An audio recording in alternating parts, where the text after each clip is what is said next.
علامہ انور شاہ کاشمیری رحمۃ اللہ علیہ محدث زبان تھے، اور اپنے دور میں یہ آدمی وہ ہے جو امام بخاری کے بعد جس کا حافظہ تھا۔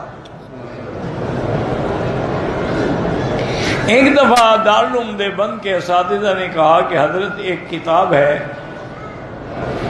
جامعۃ الازہر مصر میں، ان کی لائبریری میں، آپ جائیں اور اس کتاب کو نقل کر کے لکھ کے لے آئیں، کیونکہ ہمارے پاس وہ کتاب نہیں ہے۔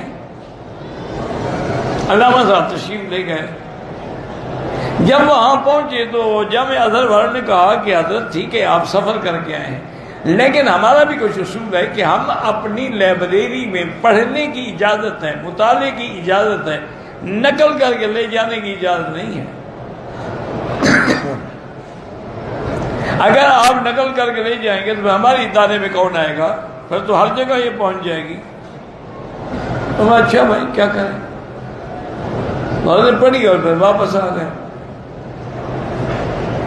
علماء نے پوچھا بھی کیا ہوا؟ نے کہا حضرت وہ اجازت ہی نہیں دیتے لکھنے کی۔ انہوں نے کہا کہ پھر تو مدرسے کا بڑا نقصان ہو گیا، آپ کے مصر جانا آنا، خرچہ، ٹکٹ، اور کام بھی تو نہ ہوا نا مدرسے کا۔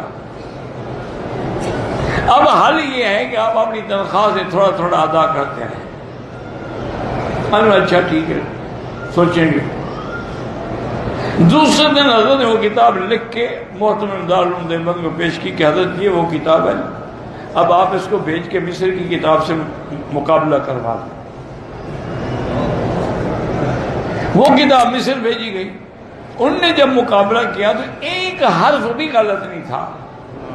انہوں نے اس کتاب میں لکھا کہ ما رأینا بعد امام البخاری مثل علامہ انور شاہ، بہت لگا کہ اپنی لائبریری میں محفوظ رکھی، اور آج بھی وہ وہاں موجود ہے۔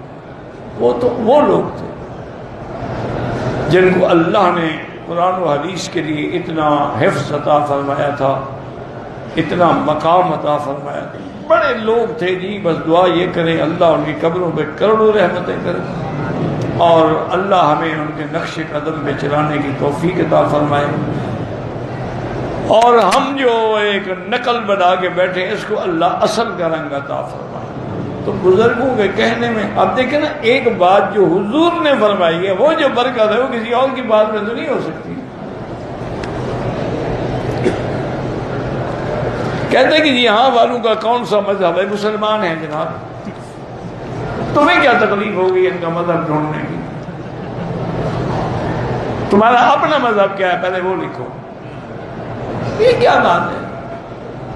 سب الحمدللہ مسلمان۔ جہاں تک فقہی مسائل کا تعلق ہے یہ فقہ حنبلی پہ عمل کرتے ہیں،